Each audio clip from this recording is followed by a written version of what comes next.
Hola a todos, bienvenidos a nuestra quinta clase teórica correspondiente a la asignatura de Evaluación en Poblaciones Especiales. Recordemos que la clase anterior estuvimos conversando sobre pruebas de valoración de la resistencia cardiorrespiratoria, específicamente pruebas orientadas hacia evaluar esta capacidad a través de test de caminata. ¿Cierto? Hablamos sobre el test de marcha de 6 minutos, hablamos sobre el test de Rockport, hablamos sobre el test de UKK, ¿cierto? Que son diferentes pruebas que nos permiten valorar esta capacidad y cada una tiene obviamente sus características propias que las hacen finalmente aplicables en diferentes poblaciones especiales, ¿cierto? Por ejemplo, si nosotros tenemos una persona que lleva mucho tiempo siendo sedentaria y adicionalmente es una persona mayor, podríamos ocupar un test de marcha de 6 minutos, ¿cierto? Con el cual nosotros podríamos predecir cuál es la distancia que debería recorrer la persona y adicionalmente podemos hacer un cálculo del consumo máximo de oxígeno, ¿ya? Así como también podemos aplicar el test de Rockport, ¿cierto? Que el cual está muy bien recomendado para personas con alguna enfermedad cardiovascular, ¿cierto? Por tanto, una persona hipertensa, una persona con obesidad, sin mayores lesiones tal vez, podríamos aplicar un test de Rockport, ¿ya? Entonces, recordemos también que hay que hacer todo un análisis previo en esta evaluación preparticipativa para poder determinar cuáles son los tests que nosotros vamos a utilizar en cada población especial, así como en cada persona en particular. La clase de hoy continuamos viendo estas diferentes pruebas para valorar la resistencia cardiorrespiratoria, pero hoy nos vamos a enfocar principalmente en pruebas que pueden valorar esta misma capacidad, pero a través de la utilización de escalones y la utilización del propio peso, ¿ya? Entonces vamos a ver la clase, ¿ya? Entonces, esta capacidad, ¿cierto? Nosotros en la clase pasada vimos los aprendizajes correspondientes, ¿cierto? Nos enfocamos en las pruebas de caminata, ¿cierto? Las características de cada una de estas, la distancia que se debe recorrer, los instrumentos que se deben utilizar, las tablas de valoración, ¿cierto? Las ecuaciones correspondientes, todos estos detalles que nosotros debemos utilizar, ¿cierto? Y conocer al momento de poder valorar la resistencia cardiorrespiratoria en estas pruebas de caminata. ¿Ya? Entonces, clase de hoy, ¿cierto? Segunda clase de valoración de la capacidad cardiorrespiratoria. Principalmente, como les decía, a través de estas pruebas de escalón y de autocarga. Entonces, ¿qué pruebas vamos a ver nosotros en esta clase? Vamos a hablar sobre el índice de Ruffier, el test del escalón del Colegio Americano de Medicina del Deporte, el test de escalón 3x1, el test del Queens College, STEP, y el test del escalón de Harvard, ¿ya? Así como también algunas pruebas en bicicleta y trotadora. Recordemos que estas pruebas nosotros ya las conversamos en las clases prácticas, ¿cierto? Ya conversamos, profundizamos un poco en ellas. Por tanto, hoy será principalmente dar como una pincelada, una pasada sobre algunos aspectos un poco más teóricos de estas pruebas, ¿ya? Entonces, el primer test corresponde al índice de Ruffier, que este nos permite medir la resistencia aeróbica al esfuerzo de corta duración, así como también la capacidad de recuperación de la frecuencia cardíaca, ¿ya? Hay que tener ojo con esta prueba con personas que presentan obesidad y también con adultos mayores, ¿cierto? Porque son personas que pueden presentar pérdidas de la estabilidad, ¿cierto? Del equilibrio, o si llegan a presentar también esta osteoartritis, puede generar ciertas molestias, ¿ya? Así que mucho ojo con las personas a quienes le estamos aplicando los tests, ¿ya? Y obviamente también tomar todos los resguardos posibles al momento de tomar estas pruebas. Entonces, el índice de Ruffier nos pide primero que nosotros valoremos 3 momentos distintos: la frecuencia cardíaca, ¿cierto? El pulso; P1, que corresponde a el estado sentado, ¿cierto? Tal como vemos ahí en la gráfica. Y en ese momento sentado se debe tomar la frecuencia cardíaca durante 15 segundos, ¿ya?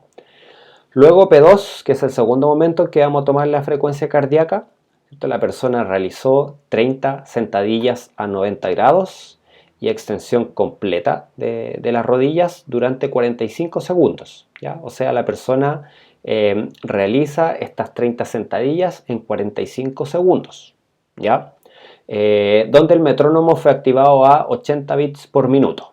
Entonces, P2 correspondería a la frecuencia cardíaca o el pulso en 15 segundos inmediatamente terminadas las 30 sentadillas.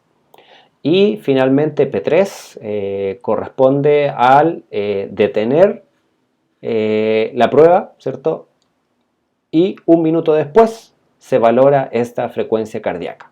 Por tanto, P3 corresponde a un minuto después de haber terminado la prueba. Entonces, P1 es la frecuencia cardíaca en reposo, ¿cierto? Después de haber estado sentado al menos unos 5 minutos. P2 es la frecuencia cardíaca inmediatamente terminado el test. Y P3 corresponde a la frecuencia cardíaca un minuto después de haber terminado el test, ¿ya? Y como les decía, ahí tenemos esta imagen como referencia, ¿ya? P1, ¿cierto? Vemos ahí la persona está sentada y se tomó la frecuencia cardíaca en 15 segundos, el pulso en 15 segundos. P2 corresponde a realizar el test, 30 sentadillas en 45 segundos y tomamos las pulsaciones en 15 segundos inmediatamente terminado el test. Y la gráfica ahí en P3 nos muestra, pasó un minuto y volvemos a valorar las pulsaciones en 15 segundos. ¿Ya? Ahí abajo tenemos el link a YouTube donde podemos precisamente ver la aplicación de esta prueba. Entonces, ¿qué es lo que vamos a hacer nosotros con estos datos? ¿Ya? Como les mencionaba, las pulsaciones las tomamos en 15 segundos. Por tanto, tenemos que llevarlas hacia la frecuencia cardíaca, ¿cierto? Extrapolarlo hacia la frecuencia cardíaca. Por tanto, si nosotros tenemos la medición en 15 segundos, las pulsaciones que obtuvimos tenemos que multiplicarlas por 4 para obtener la frecuencia cardíaca. Y con estos datos tenemos que aplicar la ecuación del índice de Ruffier, la cual nos dice que tenemos que hacer la sumatoria de las frecuencias cardíacas, ¿cierto? O sea, sumo la frecuencia cardíaca de reposo más la frecuencia cardíaca de inmediatamente terminado el test más la frecuencia cardíaca de un minuto después de haber terminado la prueba. ¿Ya? Entonces, hago la sumatoria de estas tres frecuencias cardíacas. Al resultado de esto le resto 200 y al resultado de todo esto lo voy a dividir por 10. ¿Ya? Entonces, el resultado que nosotros obtenemos de esta ecuación la tenemos que valorar, ¿cierto?, en la tabla de índice de Ruffier. Entonces, ¿qué nos dice la tabla de valoración? Que si una persona obtiene un resultado de 0 en este índice, significa que su rendimiento cardiovascular es excelente, ¿cierto? O sea, lo más probable es que sea una persona de alto rendimiento. Si la persona está entre 0,1 y 5, significa que tiene un rendimiento cardiovascular bueno. Si la persona tiene un índice que va entre 5,1 y 10, significa que tiene un rendimiento cardiovascular medio. Por tanto, está en condiciones adecuadas, pero de igual manera necesita una intervención para mejorar su rendimiento cardiovascular. Si la persona tiene un índice entre 10,1 y 15, significa que su rendimiento cardiovascular es insuficiente, por tanto ya es obligatoria su participación en un programa de entrenamiento para la mejora de su rendimiento cardiovascular. Y si ya tiene una persona un índice que va desde 15,1 hacia arriba, ¿cierto?, hacia más, significa que tiene un rendimiento cardiovascular malo. Por tanto, si esta persona no ha pasado por la revisión de un médico especialista, con esta prueba nosotros podemos determinar que la persona necesita esta intervención con un médico, ¿cierto?, el cual la va a enviar a realizarse varios test, sobre todo de esfuerzo, con el fin de que la persona finalmente obtenga esta autorización del médico para que pueda practicar el ejercicio físico. Luego tenemos el step test, ¿cierto? Entonces aquí ya empezamos a revisar las pruebas que necesitan un escalón, ¿cierto? Necesitan un banco, necesitan algo donde nosotros podernos subir. Entonces, este primer step test corresponde al diseñado por el Colegio Americano de Medicina del Deporte, en el cual no nos plantea de forma específica ni la altura del banco, ni tampoco el ritmo a trabajar, ¿cierto? Por tanto, ahí aparecen unos ejemplos donde nos dice se trabaja a 30 pasos por minuto, ¿cierto? O también nos pone un ejemplo de una altura de un banco de 30 centímetros, ¿ya? Más o menos 30 centímetros y medio, ¿ya? Pero esos son solamente datos de referencia, ¿ya? La gran ventaja que tiene este test es que uno puede decidir cuál va a ser la altura y cuál va a ser también el ritmo de trabajo, ¿cierto? A través de la utilización de un metrónomo. Entonces, ¿qué es lo que tenemos nosotros acá? Tenemos la ecuación que nos permite a nosotros valorar el consumo de oxígeno para la altura y el ritmo a cual estemos trabajando, ¿ya? Entonces, ¿qué nos dice la ecuación?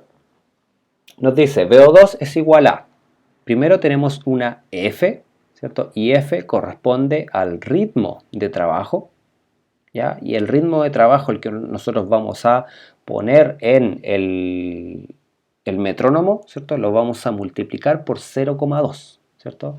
O sea, los ciclos por minuto. El producto, ¿cierto? Esa multiplicación de los ciclos por minuto por 0,2 le vamos a sumar nuevamente F, o sea, nuevamente vamos a agregar el valor de ciclos por minuto por HT. Y HT, como nos dice abajo, corresponde a la altura del banco, pero en metros. Entonces, si nosotros tenemos un banco que mida 20 centímetros, al transformarlo en metros, nos va a quedar 0,2 metros. ¿Ya? Por tanto, siempre el dato que nos pide de la altura del banco es en metros, no en centímetros.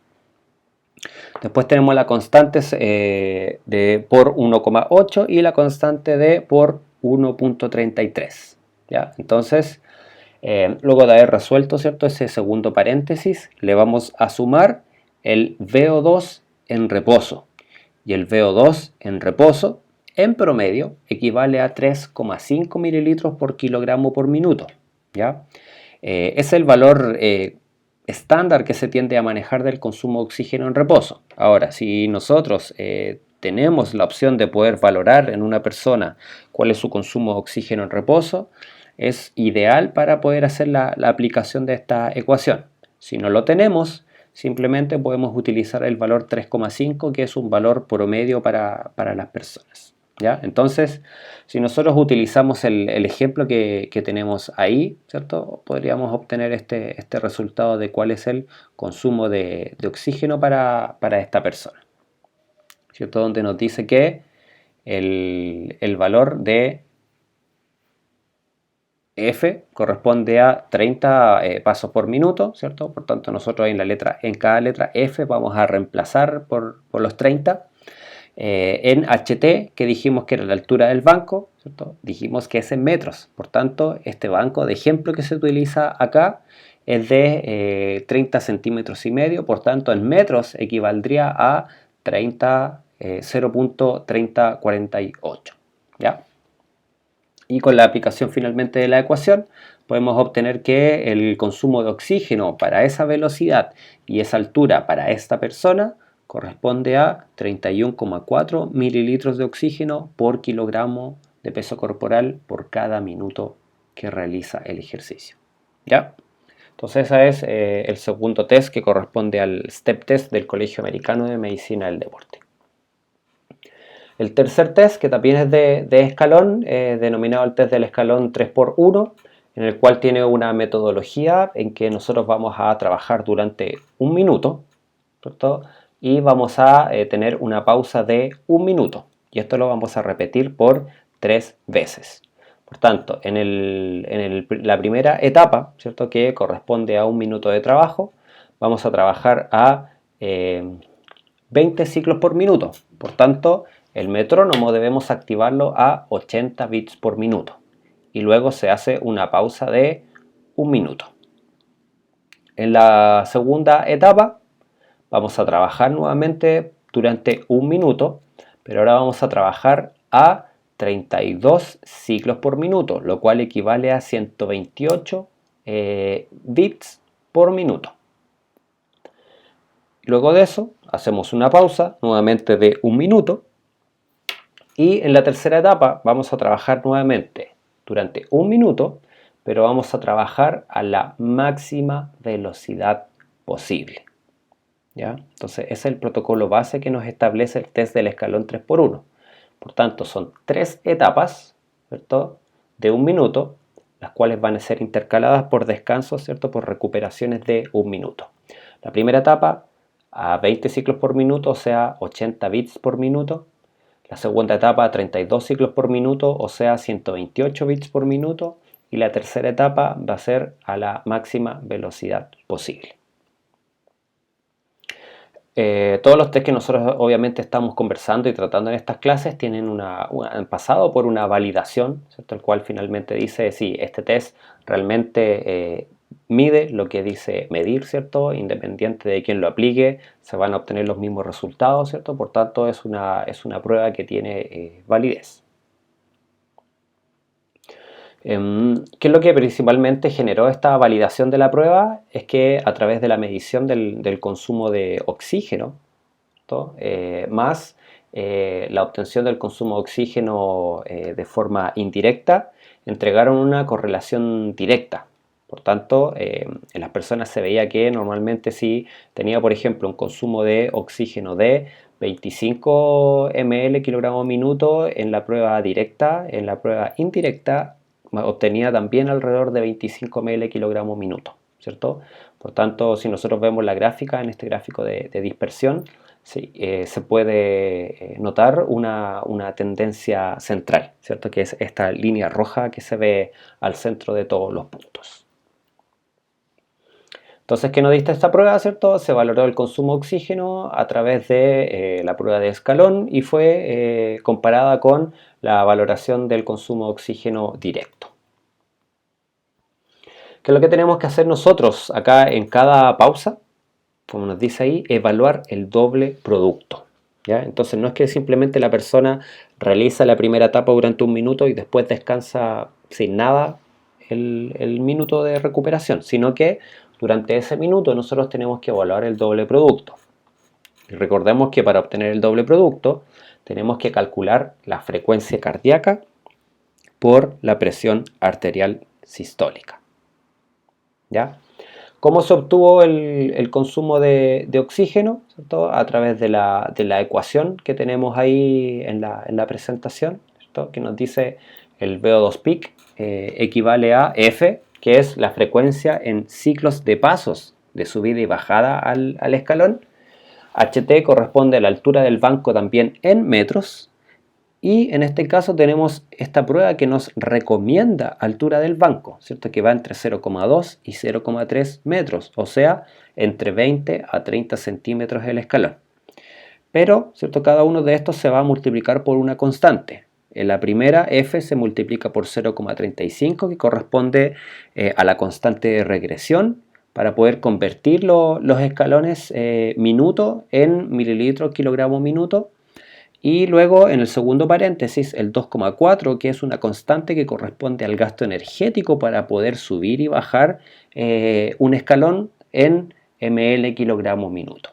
¿Ya? Entonces recordemos que si nos dice que es un valor constante, quiere decir que ese valor siempre va a estar ahí. Por tanto, la F siempre la voy a la voy a multiplicar por 0,35 y F por HT siempre lo voy a multiplicar por 2,4. Entonces, ¿qué nos dice la metodología? Que antes de aplicar la prueba, le vamos a recomendar al sujeto que permanezca más o menos unos 5 minutos sentados, ¿cierto? Y que en esos 5 minutos evitemos que la persona tenga algún distractor, ¿cierto? Algún síntoma, ¿cierto? Algún signo que la pueda alterar. Por tanto, ¿qué podemos valorar nosotros con eso? La frecuencia cardíaca y la presión arterial en reposo. Segundo, tenemos que utilizar un banco que vaya ojalá entre los 0,2 y 0,25 metros en el caso de las mujeres, y en el caso de los hombres un escalón que vaya entre los 0,25 y los 0,3 metros. ¿Ya? Y en el caso de las personas que midan menos de 1,55 m, también se sugiere que se utilice un escalón con una altura de 0,2 metros, o sea, de 20 centímetros. Independiente si es hombre o mujer, si mide menos de 1,55 m, ¿cierto?, se recomienda que utilice un escalón de 20 centímetros. Y por tendencia general, ¿cierto?, se utilizan 0,2 para mujeres y 0,25 para los varones. Ya está dentro del rango recomendado. Entonces, para que nosotros podamos dar inicio a la prueba, se debe primero acordar cuál va a ser la orden de inicio, ¿cierto? Que puede ser un ya, un ahora, empiece, comenzar, inicie, vamos, ¿cierto? Cualquier palabra que se acuerde que se le dé inicio a la prueba. Y como dice acá, se recomienda que ojalá sea ya, porque es una palabra corta y va a ser poco el tiempo que se va a perder entre que se da la orden y comienza la persona el test, ¿ya? Entonces apenas uno como evaluador da el inicio de la prueba, ¿cierto? Dice el ya, comienza inmediatamente a cronometrarse el tiempo. Entonces la persona va a iniciar la prueba abajo del escalón frente a este y debe subir ambos pies sobre el escalón, quedando con toda la planta del pie apoyada sobre el escalón, y los talones en este caso deben quedar en el borde del cajón. ¿Ya? Entonces no es que vaya a quedar solamente la mitad del pie, ¿cierto?, el antepié apoyado, ¿cierto?, y el arco plantar, sino que simplemente es todo el pie apoyado arriba del banco. Y también dentro del protocolo y en general de los protocolos de las pruebas de escalón, se recomienda que la persona, cuando apoye ambos pies arriba del banco, quede con las rodillas extendidas y juntas, ¿ya? Entonces hay personas que a veces cuando hacen la prueba quedan con las rodillas flectadas, ¿cierto?, o un tanto agachadas. A la primera que haga eso, ¿cierto?, inmediatamente le decimos a la persona rodillas extendidas, ¿cierto?, o quede completamente de pie, ¿ya? Entonces, ¿qué es lo que nos interesa acá? Que en el tercer esfuerzo se realice a la mayor velocidad posible, ¿cierto?, en velocidad de marcha. Siempre es en marcha, ¿ya? ¿Qué tenemos que evitar en este caso? Que la persona no lo haga utilizando pasos de carrera, ¿cierto?, que no de saltos. Por tanto, ¿cierto?, evitar esta fase de vuelo, o sea, siempre un pie apoyado en el suelo o en el banco, ¿ya? Y se van a contar la cantidad de ciclos de subida del escalón, ¿ya? O sea, la cantidad de veces que la persona subió y volvió a bajar del escalón, ¿ya? Entonces, si la persona, por ejemplo, al terminar el minuto quedó arriba del escalón, esa repetición, ¿cierto?, no cuenta, porque no alcanzó a completar el ciclo, ¿ya? ¿Qué más? Es fundamental que el evaluador esté cerca del sujeto que está siendo probado, que está siendo evaluado, con la posibilidad de que si que la persona pierde el equilibrio, ¿cierto?, pierde la estabilidad, nosotros inmediatamente podamos darle la mano, ¿cierto?, o soportarlo en caso de que haya este riesgo de caída. Y también si es que el evaluado llega a tropezar en más de 2 oportunidades, se recomienda que se detenga la prueba, ¿cierto?, dar una pausa y luego volver a comenzar el test, ¿ya? Entonces, si la persona tropieza 2 veces o más, nosotros tenemos que terminar el test, por tanto ese intento queda nulo, hacemos un tiempo de pausa para que la persona recupere, ¿cierto?, y luego volvemos a iniciar el test desde cero. ¿Ya? Que nos dice que también podría darse un segundo intento si creemos que este podría mejorar el rendimiento, ¿ya? Eso va a pasar muchas veces las personas que alguna vez han realizado ejercicio físico, ¿cierto? Por tanto, la primera vez como que le toman el pulso, ¿cierto?, le toman la mano recién al test, e incluso las mismas personas evaluadas dicen, oh no, yo creo que si lo hago de nuevo lo haría mejor, ¿ya? Entonces en esos casos podríamos nosotros tomar este segundo intento, ¿Ya? ¿Qué más nos dice el test? Que es importante informar al sujeto evaluado sobre el tiempo restante en cada etapa en relación, ¿cierto? A esto mismo, ¿cierto? Nosotros le decimos a la persona, quedan 30 segundos, quedan 20 segundos, quedan 15 segundos, ¿ya? Con el fin de que la persona sepa, ¿cierto? Cuánto le queda y pueda realmente rendir el máximo posible, ¿ya? Y también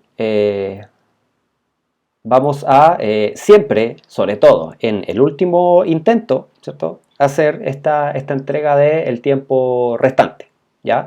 En los demás podemos decirle, por ejemplo, en la primera, segunda etapa quedan 30 segundos, ¿cierto? Y en cambio en la tercera etapa le vamos a decir, ¿cierto? Restan 30 segundos, resta 15 segundos, 10 segundos, 5 segundos, con el fin de que la persona pueda dar el máximo posible. Entonces, ¿qué es lo fundamental de esta prueba? Anotar la cantidad de repeticiones que pudo realizar la persona y también anotar la altura del banco. ¿Ya? Esos dos datos son realmente fundamentales. Entonces, ¿cómo van a ser las respuestas hemodinámicas dentro de este test del escalón? ¿Cierto? Tenemos diferentes condiciones que pueden ser condiciones esperadas, así como condiciones anormales. Y nosotros dijimos que lo que necesitamos en esta prueba es obtener el doble producto. Donde para poder obtener el doble producto necesitamos multiplicar la presión arterial por la presión arterial sistólica por la frecuencia cardíaca. Entonces tenemos una referencia ahí, la presión arterial basal y frecuencia cardíaca basal, ¿cierto? Abajo, donde nos dice normal sería que una persona tuviera una presión arterial de 120,70 y una frecuencia cardíaca de alrededor de 75 latidos por minuto. Estaría alterado cuando una persona tiene una presión arterial sistólica, por ejemplo, de 70 milímetros de mercurio, o si tiene una diastólica de 50 milímetros de mercurio, ¿cierto? Que también es bastante baja. Y sería alterado si es que tiene una frecuencia cardíaca en reposo de 101 latidos por minuto. Recordemos que el rango normal nos dice hasta 100 latidos por minuto. Luego la presión arterial inmediatamente post esfuerzo, al igual que la frecuencia cardíaca, sería normal si fuese hasta 150 en la sistólica y hasta 65 en la diastólica y una frecuencia cardíaca de 155 latidos por minuto. Y se considera alterado cuando está sobre los 188 milímetros de mercurio en la sistólica y sobre los 85 milímetros de mercurio en la diastólica, o la frecuencia cardíaca está sobre los 165 latidos por minuto. Al igual que 2 minutos después de haber terminado la prueba, se considera normal 125 en la sistólica, 65 en la diastólica y 8 en la frecuencia cardíaca. Se considera alterado si está sobre los 155 en la sistólica, sobre los 80 en la diastólica y sobre los 152 en el caso de la frecuencia cardíaca. ¿Ya? Por tanto, debemos tener en consideración todos esos datos al momento de nosotros poder evaluar esta prueba. ¿Ya? Ahora, ¿por qué se utiliza el doble producto? Primero, porque el doble producto es un indicador del consumo de oxígeno del miocardio. ¿Ya? O sea, cuánto consumo de oxígeno finalmente está teniendo este músculo cardíaco. Segundo, que es un excelente indicador de la intensidad de ejercicio en sujetos con isquemia inducida por ejercicio. También puede ser una alternativa con uso de fármacos que afectan la frecuencia cardíaca. ¿Ya? Recordemos, por ejemplo, los beta bloqueadores. Como tercero, el doble producto diana es la multiplicación de la frecuencia cardíaca por la presión arterial sistólica que el sujeto presenta en una prueba ergométrica. ¿Ya? O sea, si el sujeto nosotros lo tenemos realizando esta prueba de escalón, esta prueba en bicicleta estática, esta prueba en una trotadora, ¿cierto? El doble producto sería esta multiplicación de la frecuencia cardíaca por la presión arterial. Sería ideal también que esta prueba se pudiera aplicar con un médico, ¿cierto? Quien pudiera estar inmediatamente también valorando un electrocardiograma, si es que obviamente la persona tiene alguna complicación, ¿cierto? O una enfermedad cardiovascular. Como quinto, en general el doble producto máximo permitido durante una sesión de entrenamiento no debe ser mayor a 2,5 veces el doble producto al inicio de la sesión de ejercicio. O sea, yo siempre tengo que evaluar el doble producto previo al ejercicio. ¿Ya? ¿Por qué? Porque yo si multiplico el doble producto previo al ejercicio por 2,5, me daría cuál sería el doble producto máximo que la persona debería alcanzar para esa sesión de entrenamiento. Y recordemos que no todas las sesiones son iguales, ¿cierto? Porque nosotros no todo el día, ni todos los días tenemos la misma frecuencia cardíaca, ni la misma presión arterial, ¿cierto? Por ejemplo, a la misma hora cada día. Siempre va a variar un poco, ¿ya? Pero esta variación tampoco es muy grande. Y también se ha descrito que tener un doble producto sobre los 30.000 es un factor de riesgo, ¿ya? Así que ojo con los valores de doble producto que vayamos viendo nosotros con nuestros evaluados o nuestros deportistas, ¿cierto? Nuestros entrenados durante la sesión de entrenamiento, sobre todo si son personas con alguna enfermedad cardiovascular. Y también este doble producto es bastante interesante de utilizar porque tiene aplicación tanto en los ejercicios de tipo de resistencia cardiorrespiratoria, así como también en los ejercicios resistidos, ¿cierto? En los ejercicios de fuerza. Entonces, cuando nosotros vamos valorando la respuesta hemodinámica, ¿cierto? En ejercicio, dijimos que podemos utilizar este doble producto que estima el consumo de oxígeno del miocardio y que lo podemos obtener a través de la multiplicación, ¿cierto? De la frecuencia cardíaca por la presión arterial sistólica. Entonces, si nosotros tenemos una persona que presenta un doble producto que se encuentra entre los 10.000 y los 14.999, se considera que tiene una estimulación, ¿cierto? Para este doble producto baja, ¿cierto? Y a medida que va subiendo desde los 15.000, 20.000, 25.000 o sobre los 35.000, significa que esta persona tiene una respuesta hemodinámica, ¿cierto? Esta respuesta del doble producto, esta estimulación tanto de la frecuencia cardíaca como del sistema cardiovascular, ¿cierto? A través de la presión arterial, ¿cierto? Elevada sobre los 30.000. Por tanto, es ahí donde debemos nosotros poner mucho ojo con nuestros clientes, nuestros pacientes, nuestros alumnos. ¿Ya? Aún más si son personas que han tenido, por ejemplo, un infarto al miocardio, son personas que presentan hipertensión arterial, ya, mucho ojo con eso. Como siguiente test tenemos el test de escalón del Queen's College, ya, el cual nos pide dentro del equipamiento un escalón de 41,3 centímetros, ¿cierto? Ese es el ideal. Ahora sí, yo tengo un escalón que mide 41 centímetros, también es obviamente aplicable el test, ¿ya? Y es exactamente la misma altura tanto para hombres como para mujeres. Además vamos a necesitar un metrónomo, el cual nos va a marcar el ritmo de trabajo, y un cronómetro para saber cuál fue el tiempo de trabajo. Entonces, para poder administrar esta prueba, ¿cierto? Nosotros tenemos que preparar primero el cronómetro para 3 minutos, ¿cierto? Tanto en hombres como en mujeres. En el caso de los hombres, el metrónomo lo vamos a fijar a 96 bits por minuto. Y en el caso de los hombres, de las mujeres, lo vamos a fijar a 88 bits por minuto. ¿Ya? Por tanto, vamos a dar inicio a la prueba, ¿cierto? Y durante el tiempo que toma la prueba, que son estos 3 minutos, la persona, al igual que en la prueba de escalón de 3x1, ¿cierto? Debe subir y bajar de este escalón, ¿ya? En el caso de los hombres, si es a 96 bits por minuto, equivale a un ritmo de 24 ciclos por minuto. Y en el caso de las mujeres, que es a 88 bits por minuto, equivale a 22 ciclos por cada minuto.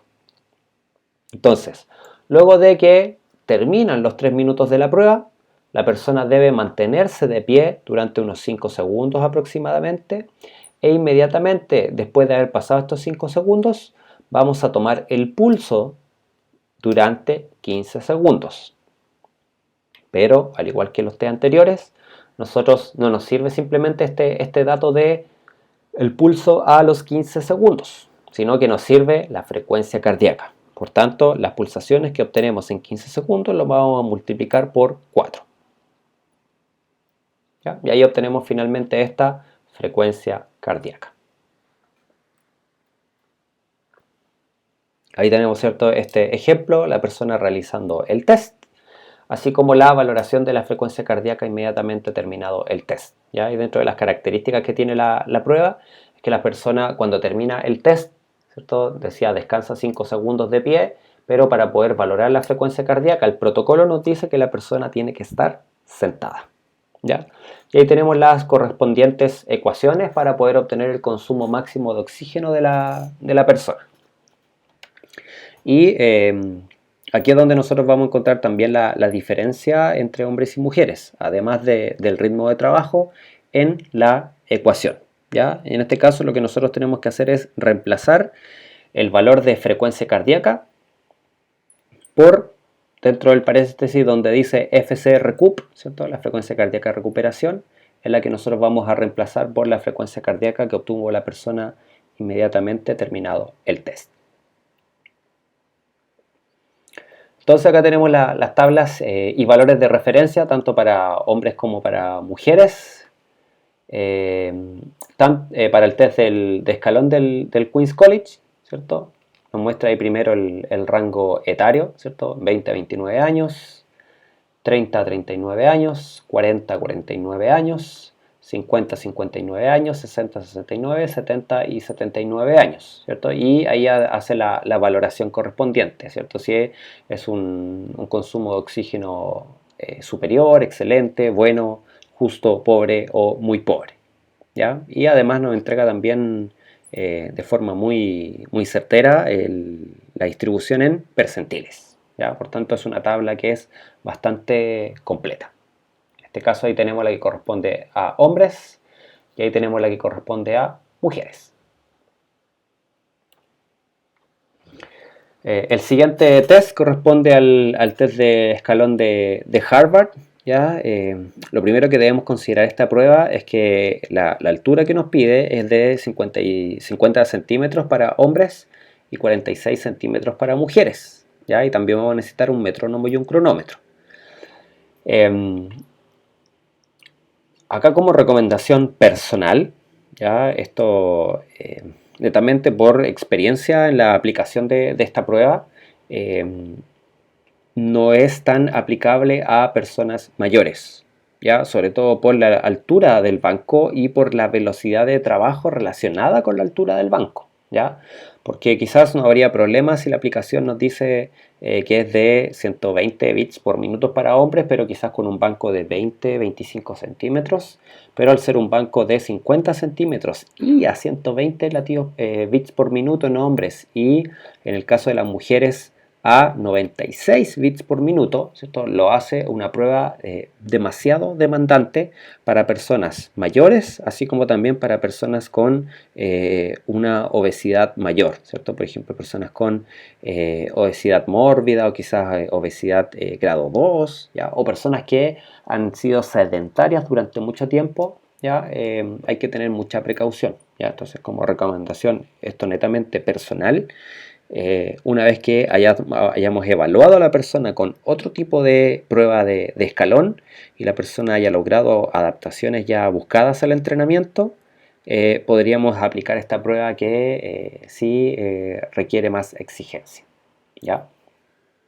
Entonces, esta prueba nos dice que dura 5 minutos en hombres y 4 minutos en mujeres, ¿ya? Y como observación nos dice que si no alcanza a completar el tiempo total de la prueba, se tiene que anotar el tiempo que alcanzó la persona a realizar el test, ¿ya? Entonces, o anotamos los 5 minutos en hombres o 4 minutos en mujeres, habiendo culminado el test, o si no, la otra alternativa es simplemente anotar el tiempo en el cual pudo la persona estar trabajando a este ritmo según lo que nos marca el metrónomo.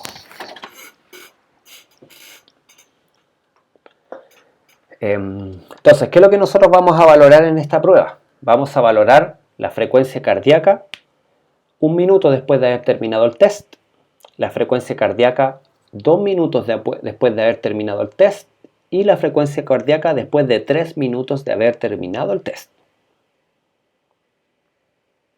¿Ya? Entonces, esos 3 datos son los que nos van a interesar.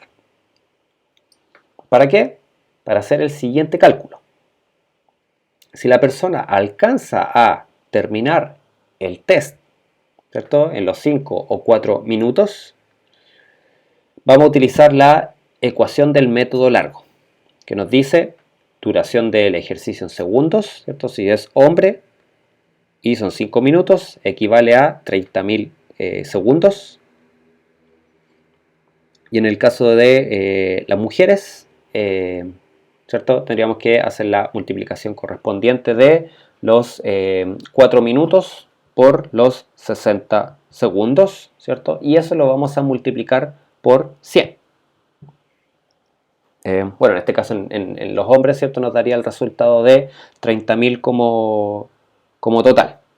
Y en el caso de, si nosotros vemos que la persona desde un inicio tiene ciertos problemas, ¿cierto?, para la aplicación del test, o si es una persona de poblaciones especiales, como en este caso, haríamos la aplicación del método corto, ¿ya? Entonces, en el caso de la aplicación del método corto, nos dice que tiene que ser durante el tiempo que haya alcanzado la persona, ¿cierto? Alcanzó a hacerlo durante 2 minutos, ¿cierto? Arriba reemplazaríamos los 2 minutos, o sea, los 120 segundos, por el 100, que es el valor constante. Y el valor de abajo nos dice que tenemos que dividirlo por 5,5 por el pulso del primer minuto de recuperación, ¿ya? O sea, aquí ya no vamos a necesitar la frecuencia cardíaca al primero, al segundo y al tercer minuto, ¿ya? Sino que solamente el pulso al primer minuto de recuperación. En cambio, en el método largo nos dice que en la parte inferior vamos a multiplicar 2 por la suma de los pulsos durante la recuperación. O sea, vamos a sumar la frecuencia cardíaca al primer minuto de recuperación, al segundo minuto de recuperación y al tercer minuto de recuperación, ¿ya? Entonces son las dos opciones que tenemos para hacer la aplicación de esta prueba. Entonces, acá tenemos nosotros las tablas de valoración para cada uno de los métodos, ¿cierto? Depende si es el método largo, 5 minutos hombres o 4 minutos para las mujeres, o si es el método corto, ¿cierto? Y donde cada uno obviamente tiene su propia puntuación y su propia clasificación, ¿ya? Pero nuevamente, para recomendación o como recomendación personal, esta prueba es demasiado demandante para personas que llevan mucho tiempo siendo sedentarias o para personas mayores, ¿ya? Entonces, con esas pruebas damos término a esta parte, ¿cierto?, de nuestra asignatura, que corresponde a evaluación de la resistencia cardiorrespiratoria, ¿cierto?, a esta segunda experiencia de aprendizaje. Ahí tenemos la bibliografía utilizada para el diseño de esta presentación, ¿cierto? La validación de los diferentes tests, ¿cierto?, correspondientes. Así como darles el paso ya hacia la siguiente clase, que correspondería a la evaluación de la fuerza muscular, ¿cierto?, y su relación con la salud, ¿ya? Entonces, hasta aquí llegamos el día de hoy, chicos. Les dejo a todos un gran saludo y nos estamos escuchando y leyendo en la clase el día martes, ¿ok? Que estén muy bien. Un abrazo. Chao, chao.